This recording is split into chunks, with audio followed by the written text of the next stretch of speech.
Após o afastamento de Edinaldo, novas eleições foram convocadas pela CBF.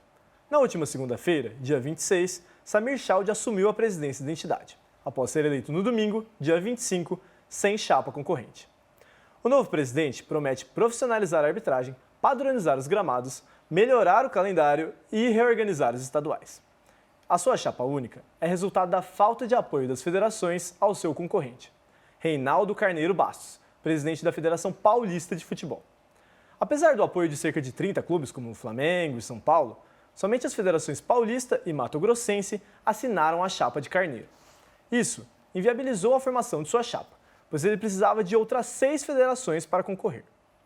Samir Chald vem da Federação Roraimense de Futebol, uma das entidades estaduais menos conhecidas e influentes do futebol nacional.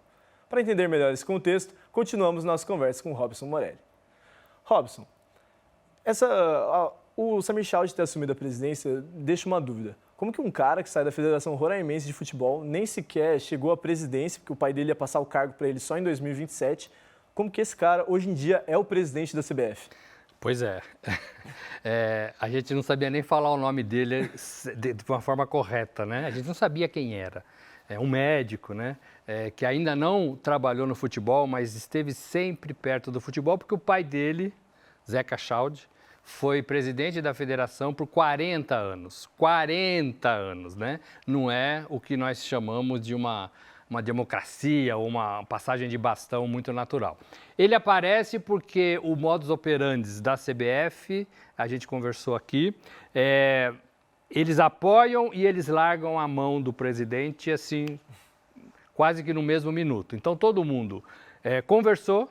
Tinha um presidente, um rapaz novo, 41 anos, lá em Roraima, que poderia ser o presidente da CBF. Isso foi decidido por todas as federações, exceto a Paulista, que tinha um outro candidato, o Reinaldo Carneiro Bastos. É assim que funciona. Então, largaram a mão do Edinaldo, todos votaram no Edinaldo por unanimidade, 2 meses antes.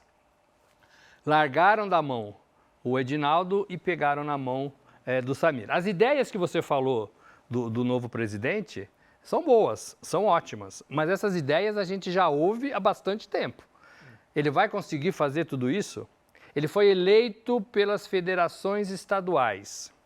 Como é que ele vai diminuir as datas dos estaduais? Me parece que não bate essa ideia, né? Embora Roraima, Alagoas, Amapá, Acre, são campeonatos menores, com 8 times e com 10, 11 datas para se fazer a competição. Então, ele está querendo fazer um campeonato estadual de 11 datas. Como é que ele vai fazer isso no Rio de Janeiro, em São Paulo, no Rio Grande do Sul? Então, é muito desafiador. Por enquanto, é só promessa. Uhum. E agora uma mais simples, Robson. O que a gente pode esperar da nova gestão?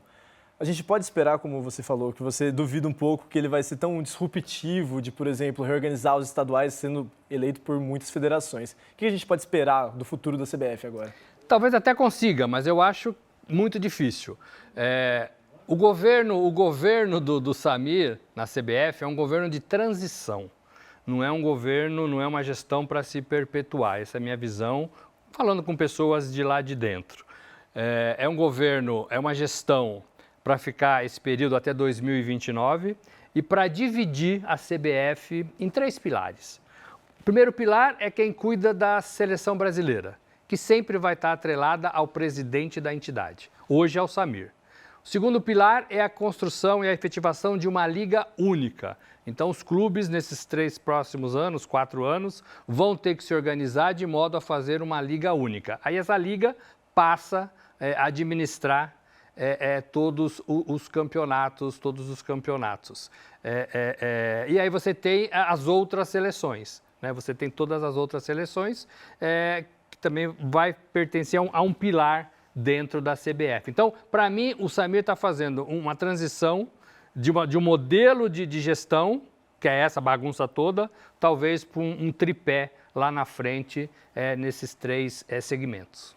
Você falou agora que você imagina o mandato do Samir como algo de transição. A gente não pode esperar, então, por exemplo, algo mais bruto, como, por exemplo, ele reorganizar a forma como são as eleições da CBF, em que as federações têm peso 2 e os clubes têm peso 1 e, enfim, os clubes de Série B têm menos peso ainda. A gente não pode imaginar isso, né? As federações têm peso 3, os clubes da Série A peso 2 e os da Série B peso 1. Os clubes querem isso. Os clubes se manifestaram nesse sentido. Então, vai ser talvez o primeiro desafio do novo presidente da CBF. Ele vai ter que reorganizar esse peso da votação dentro da CBF, até para não se perpetuar esse modus operandi de se eleger um único candidato, somente tendo as federações que ganham 215 mil por mês de mensalidade, de ajuda de custo, para ajudar o futebol local. Então, ele vai ter esse problema com os clubes do futebol brasileiro e vai ter que resolver. E o que faltou para o Reinaldo, o presidente da Federação Paulista de Futebol, o que faltou para ele para conseguir o apoio de algumas das federações que faltaram para que ele pudesse concorrer contra o Samir?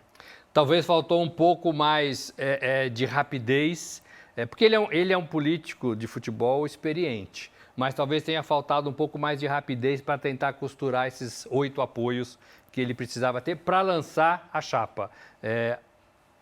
A turma do Samir trabalhou muito mais rápido e talvez já pensando que o presidente Edinaldo pudesse cair com mais certeza e talvez o Reinaldo Carneiro Basso não, esperou acontecer para tentar se articular. Isso na política é fatal.